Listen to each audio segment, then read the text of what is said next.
Your phone is your moneymaker. When you're picking up the phone and you're talking to people, that's when transactions start.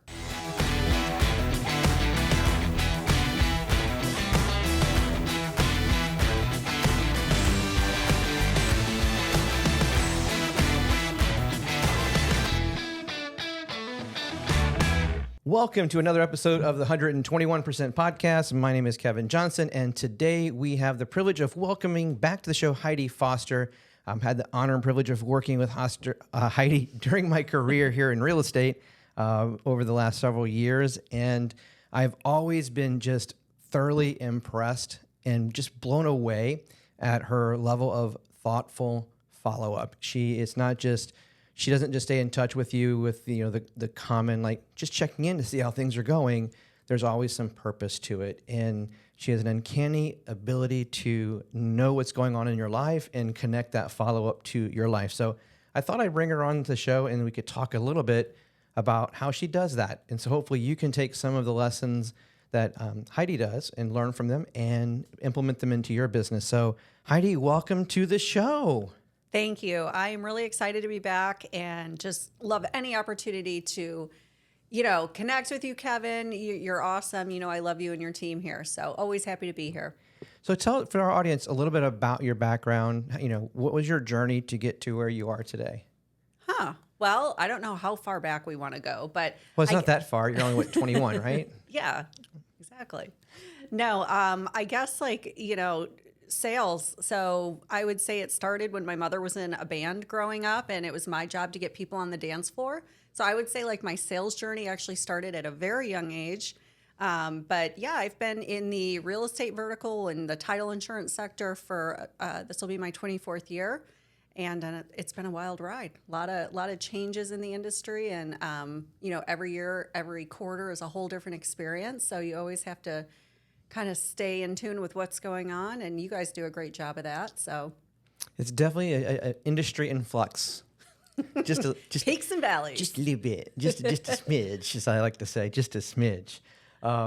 So talk to me about how you developed. I'm sure you weren't born with this innate ability to do this amazing follow up that you do, and how you stay. I mean, how did this develop? How did you become that person that's just so thoughtful and purposeful?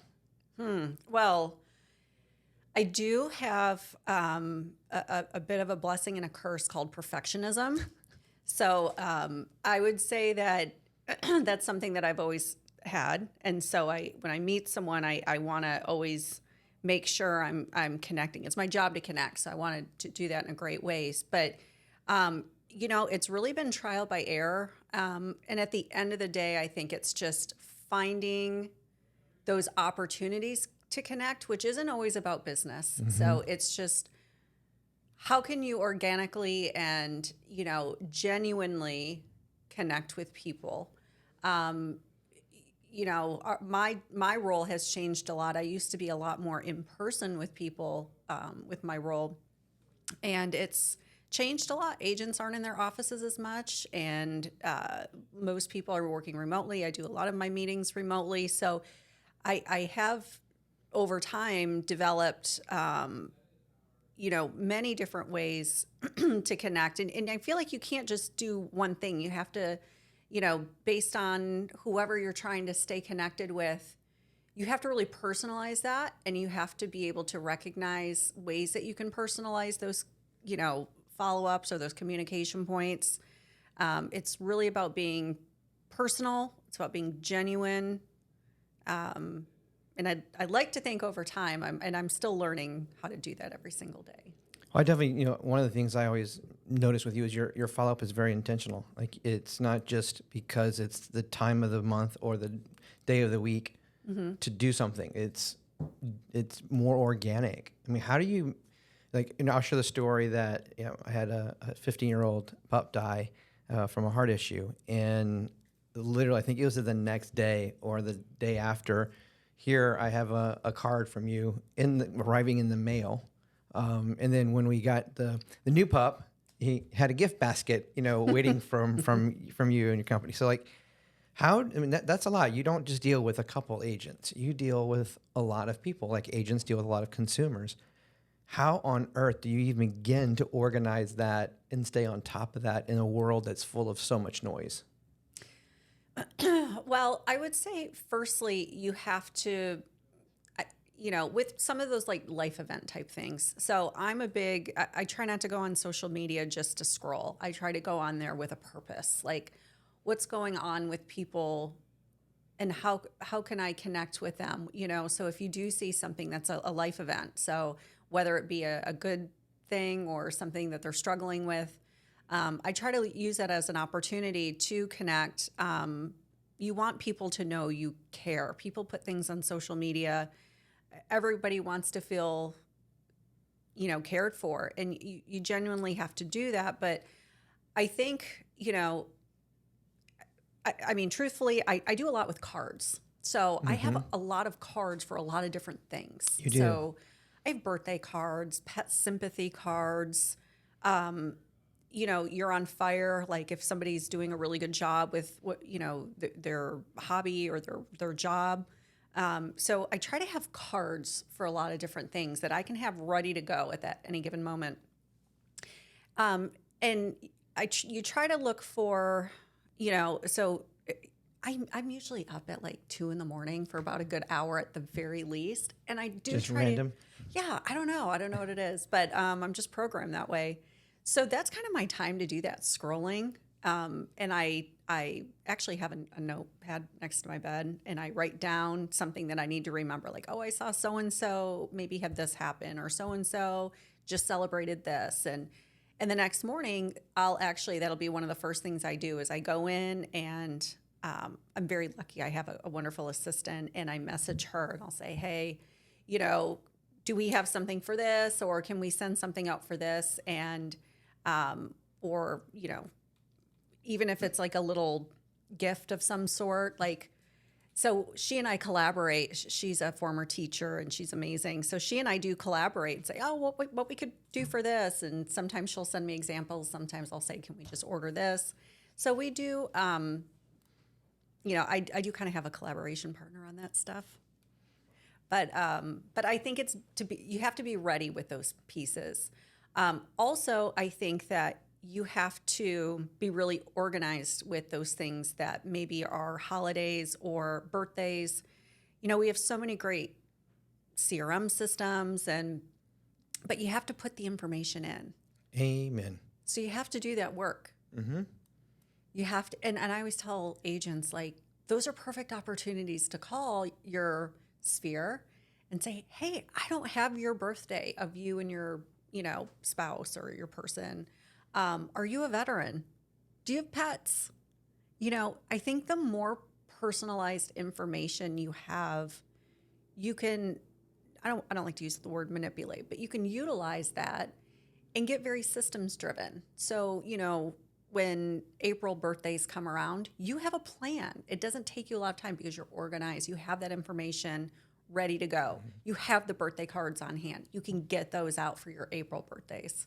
So a lot of organizing. I do have a bone to pick with you. I had a big mess to clean up at my house not too long ago with confetti everywhere.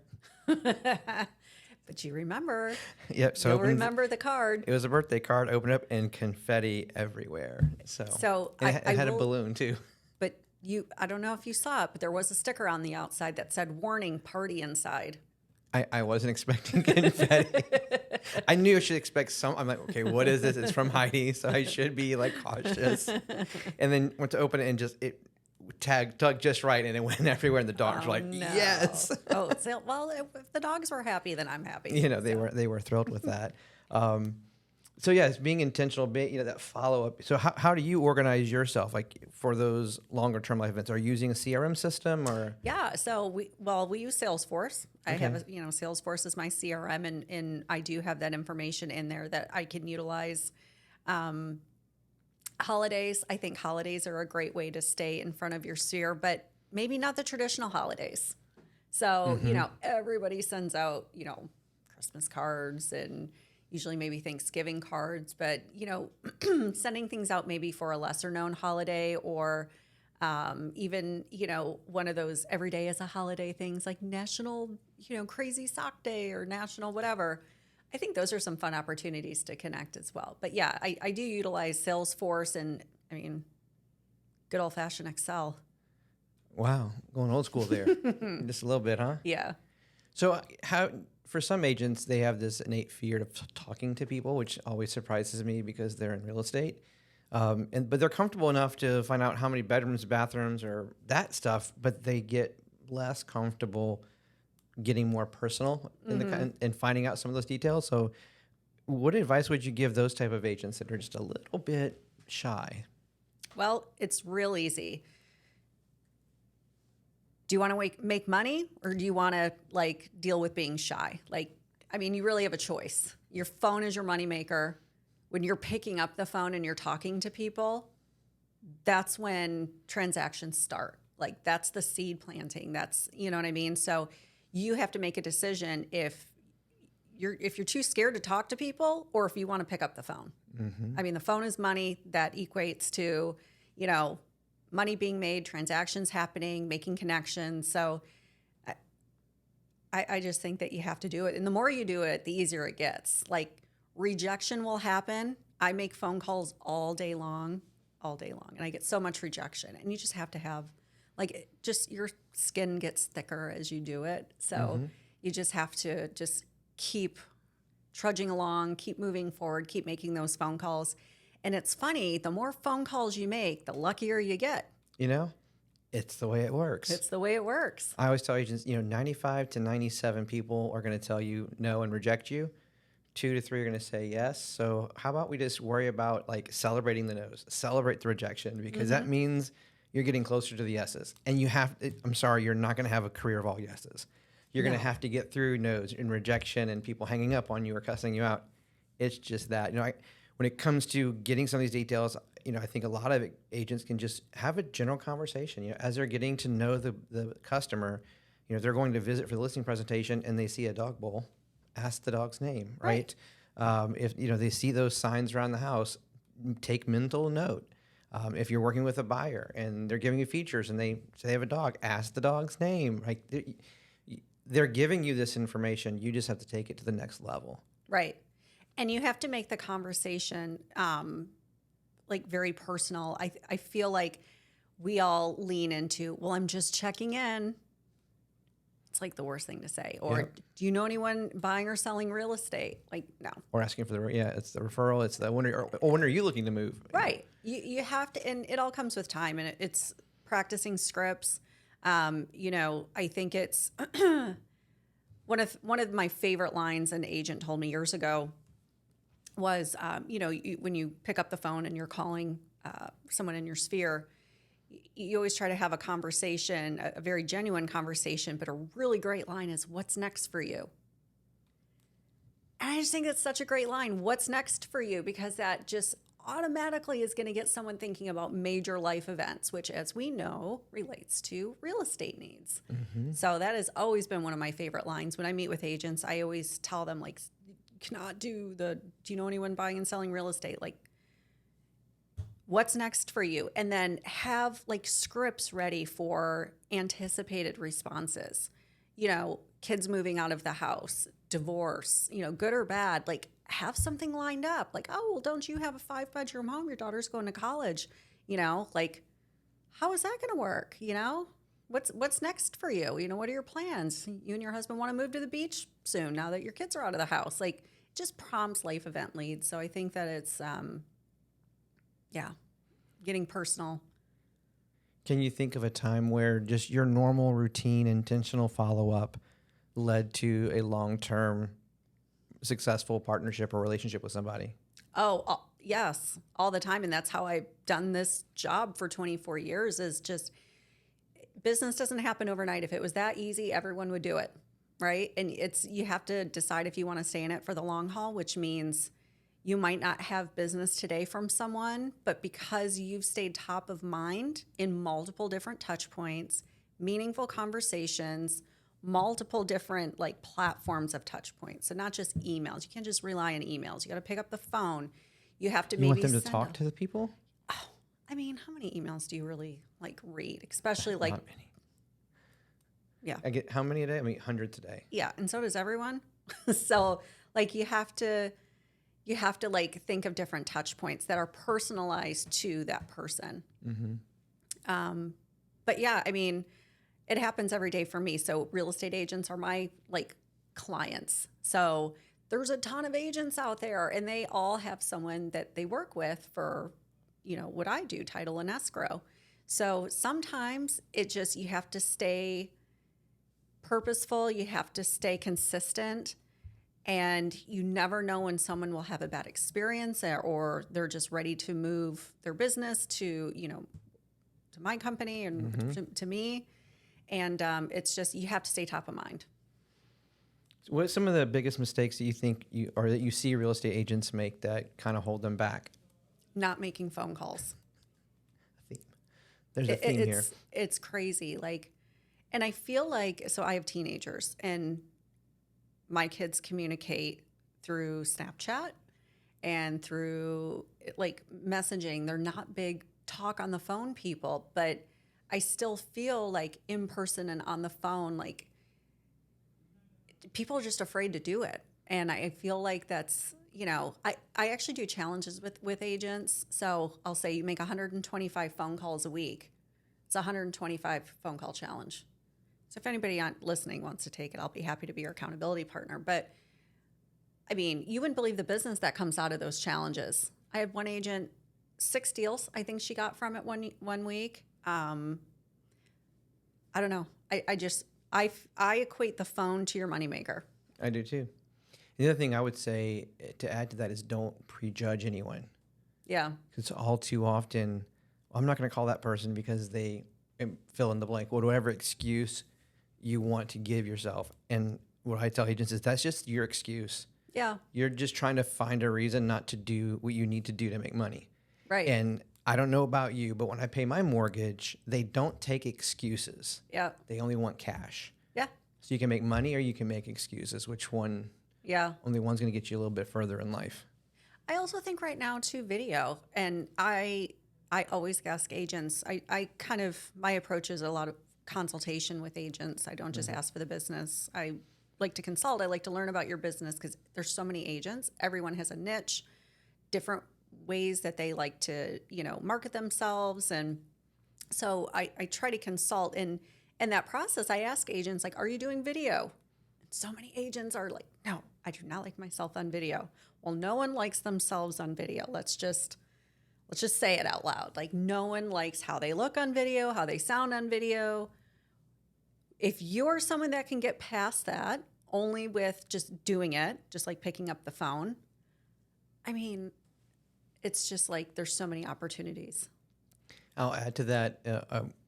Saw Jared James speak once, and he said, if you don't like the way you look and you don't like the way you sound on video, then do us a favor and stay in your bed, pull the covers up, and never leave. Right. Because you look and sound on video how you look and sound to everyone else. Exactly. Right? So if you're going out of your house and you're putting your face in front of people and you're talking to people, shut up. Just do it. Just right? do it. And if you don't like what you see, change it. Yep. Right? You can change that. From the voice perspective, we're going to sound different because our voice is in our head. So to us, we're always going to sound different than we sound on video. And so just deal with it. Get over it. In this day and age, people want to do business with people they know, like, and trust. I don't know if you've seen the Harry Potter movies or Sister Act or Downton Abbey, but Dame Maggie Smith, forever she was in film, right? I mean, this amazing actress never has seen any of her own stuff, by the way. She goes, I don't understand why people pay money to see me. It makes no sense. They're just stupid. Okay. But then, she could go out after all the success of the Harry Potter franchise and Sister Act, all that, right? She'd go to the market and no one would bother her. She's on this little television show called Downton Abbey on public access. One of my favorites. Right? I've seen it like 3 times. That's it. She's my mom like 30 times. And now, she can't go anywhere and no one calls her by her name. It's it's not Maggie Smith. It's, Lady Violet. And it's because television and, YouTube, it's more personal. You feel like you know those people. I mean, if you follow someone on YouTube, you kind of feel like if you're watching them on a regular basis, you know them. And so you feel comfortable going to talk to them, but they don't know who the hell you are, right?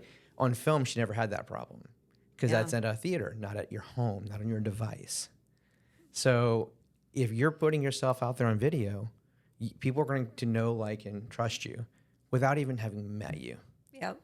And flip that, I mean, I had an agent recently has tattoos, and he hasn't been putting his face on video as much. I'm like, why? Well, I don't want people, I'm like, well, if they're bigots and jerks, right, and they're going to be judging you over tattoos, would you rather them not even bother you? Get them out of the way. You don't want those type of people anyway. No one should be judging anyone. Okay, he's a veteran. He served our country in war. You have tattoos. Who cares? Who cares? And if they care, they're the losers, not you. Don't worry about it. And now he's putting himself on video, and it's working. So another exercise I do with agent is like defining your sphere circle. And, we are all beautifully individually made, right? So we're all unique. We were built to be unique. There is no two human beings the same. And I have news for everyone. You are never going to appeal to everyone. Not everyone will like you, but there will be a lot of people who do. And there's a lot of people that share similar interests and hobbies and a lot of things with you. So for example, with your agent with tattoos, how many other people out there have tattoos? Embrace that in your marketing. Create marketing around that. Do some layering. I love the term layering in business because you can't just email. You have to phone call. You have to attend events in an area, So creating like that sphere circle, like your niche, and focusing on like those commonalities that you have with people, I think is a brilliant way to set yourself apart as an agent. You can't be everything to everyone all the time. No, and good. If they don't like you, great. It's better to find out before you even meet them. Then you're not getting your feelings hurt. And at the end of the day, I think it's all about what makes you happy in your job. And isn't working with people that appreciate you and to like you who they are and to have similarities and to, have commonalities with people, like that makes your job fun. When you can I'm a lacrosse mom, when I can hang out with that makes me happy to hang out with other lacrosse moms, or, I like to do yoga. So hanging out with my yoga people is fun. So I think that we all are, have our own individual characteristics and hobbies and different things that make us beautifully us, and embrace that in your business. It sets you apart. Yep. I mean, there's one guy on TikTok I showed him as the tattooed realtor. Yeah. That's what he goes by. Exactly. Own it. Don't just hide it. Don't hide it. Don't just have it. Be there. Own it. Be who you are. Be authentically you. I have an agent. She has a pontoon boat. And one would think, oh, you're just cruising around on the boat all day. Well, no, she uses it for business. She has created marketing around that. She has created specific hashtags and marketing things that she does. And she gives tours and she specializes now in homes that have docks and front properties and waterfront properties, and she's kind of built her business around that. When she goes around, she hangs or gives people away those little floatable boat keys with her information on it. So that's her niche. Those are her people, and she embraces it. And I mean, it's really worked for her. So definitely take the time to kind of figure out who you are. If you want to do I do sphere circle marketing. Happy to do that with you, but just embrace it. What advice would you give a brand new agent to the business, just getting started, especially kind of what's going on in the industry today for those point of reference watching this later on in the future? We're in April of 2024. So what advice would you give to that brand new agent to get started and be able to build their audience? Okay, so disclaimer, I've never had a real estate license myself. I'm 100% focused on agents. You just play one on TV. Right. I've always been focused on helping other agents build their business. And one thing that I've seen over the last 20-some years, watching new agents, either fall off the vine or really have exponential growth, it is your sphere and how you market and organize your sphere. Your sphere is your baby. Your sphere is always going to be there. You need to always be adding to your sphere. So friends, family, past customers, sphere circle, people in your sphere circles, whatever they may be. you have to get really, really good at marketing your sphere, and it has to be multi-layered, and you have to always be adding to that. What about someone, Orlando is a very transient area. So someone that's just recently moved here, they don't have a big sphere built here. Their sphere is somewhere else. Well, then I would say, like, look at the trends. So right now, with kind of like the market that we're in right now, marketing, life event leads, is hot right now. Get with your, industry people that you're aligned with and ask them, like, what's trending right now? Talk to your broker. Yeah, I mean, like doing farming with your business, taking, what's trending, like, and trying to capitalize it, make it your own. I think that you need to analyze neighborhoods that, you're living in, areas that you're in, becoming like a neighborhood expert. But you really have to look at analyzing those areas. What is the turnover rate? Are they colder neighborhoods? Are they churning? Is there activity happening? What is the price points in that area? Doing that research. But ultimately, like I always say, and I've been in many rooms with a lot of top producers in Central Florida, and they will always tell you sphere is your baby. Sphere is your retirement plan. Like, that's everything.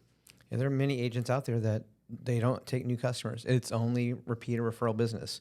Mm-hmm. They're that busy. And those agents, granted, they've been in the business 15, 20 years, but they're listing multiple properties per week just off repeat and referral business. So is it better to be in an area where they don't know anyone or an area where there isn't anyone? So we're so blessed here in Central Florida. You have so many opportunities to meet people. You can go to any restaurant. You can go to a theme park. You can go to, one of our outlet malls. I don't know, but there's so many opportunities to meet people. And again, it's just not being afraid to talk to people. Yeah, just getting out there, putting your name out there, and adding value. Too many agents, like, I'm so sick of the just listed, just sold, market update, get a home value. Everyone does that. Mm-hmm. Zillow won that game. Like, what are you doing to add value to your customer's life, right? And one of our agents, I'm proud of him. He's stepping outside the box. His name is Blake. He's doing new home construction tours, but he's doing it with a different twist. And if you want to check him out, Blake Broders on Instagram, you'll laugh. I promise you. How he measures an island. He knows how tall he is. He goes, "This is a big island." Well, he bleeps it on purpose, and he lays down on the floor to measure how big the island is. Like, he does little silly things like that, and his engagement is through the roof. So if you can do that, but other things like become the digital mayor of your town. We have an agent here in town named Ken Posick, who he has a YouTube channel with his podcast and his lives every week.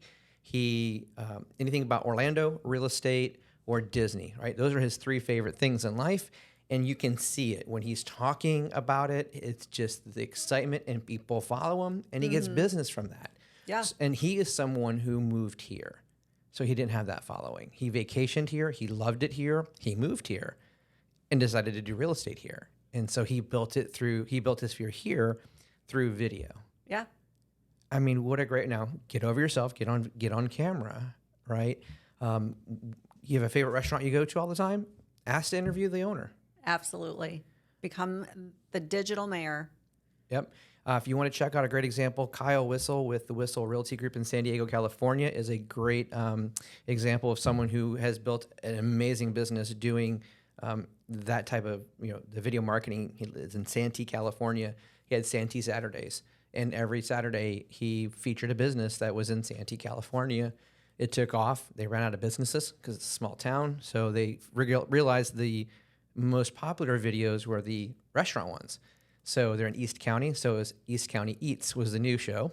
Then they ran out of restaurants. They've been doing this for like 8 years now, 9 years. So now it's everything East County. And it's anything that's happening, a park opening, a restaurant, a business, whatever, a festival. And every week there's fresh content going out. I mean, you're out in the market anyway. You're out doing things, constantly film. You have the best camera in the world. It's called a cell phone. Yep. Just use it. Just start recording stuff. You never know when you're going to need it later on. Yep. So, some great stuff. What other, what's next for you? Like, you've been doing this for a while.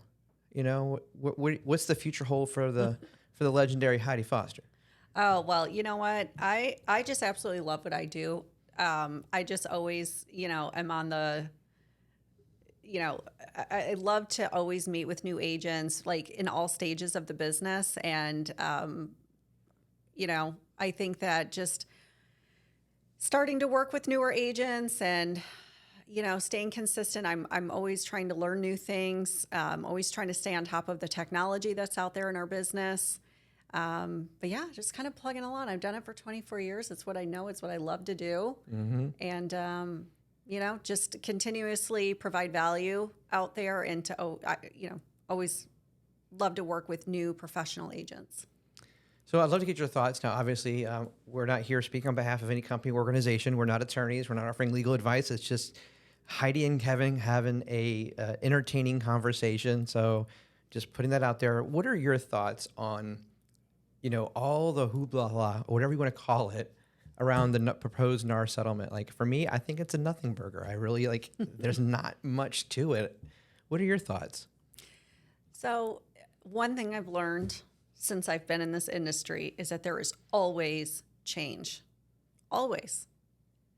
And it's the old saying, with change comes opportunity. You can either spend your time worrying about, how this is going to negatively affect you, or you can do the research and say, well, is it really what the media is saying?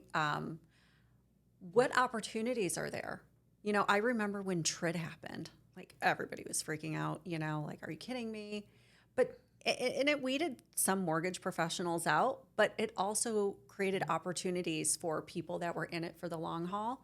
And I think if you just stay doing what you're doing and you're picking up the phone and you're connecting with your sphere and you're doing things ethically and you're, you have the right documentation and you have clarity, like there is room for us in this business, but it's, this isn't going to be the only change that happens. So yeah, I just say move forward, follow the rules, and everything is going to be all right.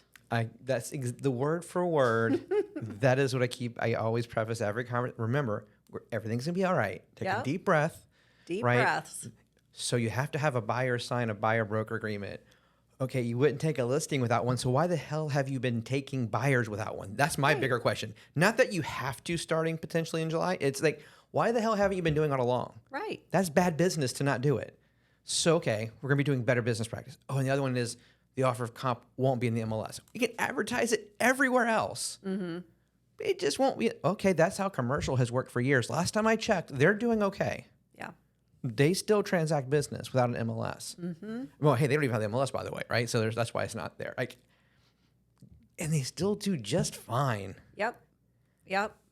And there will be more change in however many months. Like, there's just always change. So it's always in a state of flux. It's how you choose to face that change, like you said. It's how you respond. Like, either embrace it, be confident, own it. Look for the opportunities, or just sulk in the corner. I mean, you have a choice. And I think we will see some reduction in agents, just because there have been so many agents that have not done buyer broker agreements, and they don't know how to demonstrate their value to a customer. And here's the best part: is if someone's referred to you from someone they know, like, and trust, mm-hmm. you have some baked in value already. Yeah. Right. It's not going to be that hard of a conversation. They're talking to you because someone they trust said you should talk to that person. Always have your value statement in your back pocket. And how many agents out there that focus primarily on buyers don't have that? Yeah. Those are the ones that are going to be in trouble. Mm-hmm. The ones that know their value, the ones that can articulate that value with confidence, right? My favorite picture I've ever seen in my life, it's, bottom half is underwater, top half is above the water. You see a shark fin above the water and a little bitty goldfish with a shark fin strapped to him under the water, right? It's whether or not you're confident, you need to portray the confidence. Right. And keep practicing that until... Make it till you make it. Make it till you make it, just like my little goldfish, right? Yep. He was a shark in the water. From above, it looked like a shark. Yeah. So, any final thoughts you'd like to share? Like any one piece of wisdom you'd like to impart on our listeners before we wrap it up? Just keep picking up that phone. Ladies and gentlemen, pick up the phone. So you're saying the phone's important? The phone is everything. And if you don't have a plan, if you don't have a marketing plan, if you don't have a plan of touch points, take some time to do that. Take the time when the market is a little bit slower, reorganize, get really, really thorough information, call your sphere. Hey, it's Heidi Foster. I was just updating my database and I wanted to make sure that I had your birthday because your special day is important to me. You don't have to give me the year, just give me the month and day. You know, I'd love to recognize your special day. Oh, by the way, what's next for you? Like, use getting that information as opportunities to call. You know, keep that information, get really organized with it. Order some like cards and different things for different life events. Have them on hand so when you see things in social media, you can respond quickly. That's the other thing with your touch points. Like, make sure they're timely. You know, when you see something, make sure you respond quickly. I think that's important. It lets people know that you care. Yeah. What's your go-to place for cards? Oh, so I'm lucky. My company actually has a lot of cards like we do. But, you know, there's the old-fashioned Hallmark. I love Hallmark, too. And Amazon. Oh, and Amazon's amazing. And you actually get Hallmark on Amazon. That's true. So, yeah. Mm-hmm. I mean, it's there. And just think about, you know, all the different ways, things you can recognize throughout the year. Like I said earlier, especially the ones that not everyone sends cards. Like we have less than a handful of vendors or people that send us Thanksgiving cards. Yeah. And I know who they are. And every year, like I'll call it David Knox. Every year you will get a Thanksgiving card from David Knox. And it's handwritten. The whole you can't read it, but it's handwritten. I mean, her handwriting's horrendous. So don't let your handwriting stop it. You can figure out what it says, right? But it's more than what it says on the paper. It's the thought that he wrote a personalized message to me and sent it to us on Thanksgiving. Yeah. And it's every year since we've been, you know, we first met. Matter of fact, for a couple years, we weren't using his videos and I still got the cards. Yeah. I actually got a card one time from a neighbor. So another thing is just get some blank cards, maybe with your name on them. But it was you're an awesome neighbor, because I think my husband and I helped my elderly neighbor, like doing some trimming in her yard or something. But how great for an agent, like recognize your neighbors with something like that, you know? Hey, you're an awesome neighbor because of this, or I saw you out doing this, or pressure washing your driveway. It looks amazing. Whatever. It's opportunities to connect. Find every little reason. Every little reason. It blows my mind. Like get out, work from Starbucks, not a plug for Starbucks. We're not sponsored by Starbucks. Foxtail, whatever local coffee shop you have, you know, get a skin for your laptop. Wear swag from your company, especially if you have a company name like Century 21 that everyone knows it's synonymous with real estate. Wear that swag. I was at Disney the other night with a friend, wore my shirt. I got a lead while I was at the parks. Yeah. Just because I wore a name shirt. Tag at the grocery store. Get your dog a dog t-shirt that says, my dad is a real estate agent. Right. All that kind of fun stuff. It works. Yep. And there's a reason why people do it, and you should be doing it yourself. So make sure you're doing that. If they wanted to connect with you after the show, how could they connect with you? Yeah. So, you know, firstly, if you're an agent here at your office, every time you hire someone, I reach out. But you can always call me. Want to get my phone number? We can put it down. I'll tell you, we'll put all that down, her contact information in the remarks below on YouTube and in the podcast description. So that way you can reach out. And especially if you're in the Central Florida area, I highly, highly recommend you reach out to her, and you will be a better person for having met her. You'll be a better person for having worked with her, and your customers will love you for her. We can't mention the name, obviously, but for legal reasons. But there was a situation where one of my friends was buying a home, and it just so happened that her company's another division was handling the title work. And I forget exactly what happened, to be honest with you, but there was a chance the closing was going to be delayed. And I called Heidi. I'm like, I need help. And she was at her company Christmas party. I'll never forget that. You stopped, you came out, you talked to me, you got me connected with the right people. We got the issue resolved, and we closed the next day. You know, that's the type of service that she's known for. And then the follow-up and the thought. I mean, every card you ever sent. It blows my mind. I am nowhere near as good at follow-up as this lady is. I wish I was. I strive for that. That is my definition of perfection over there. Like when it comes to that follow-up game, which is why I wanted to chat with her. So, well, Heidi, thank you so much for joining us here on the 121% podcast yet again. Well, thank you so much. It was a lot of fun. Hopefully you'll come back and join us for a future episode. Of course. And if you're watching us on YouTube, as always, please do me a favor, click that thumbs up, click the subscribe button so you can be notified of future videos. Click the bell if you're on your favorite podcast app. Please be sure to give us a review. Let the podcast algorithm know you like the show. It will recommend our show to more people so we can help more agents across the country. So thank you so much for listening or watching, whichever platform you're on. And remember, the difference between ordinary and extraordinary, it's 50% motivation, 50% education, 21% extra gives you the 121%. Thank you so much for watching and listening. Have a great day.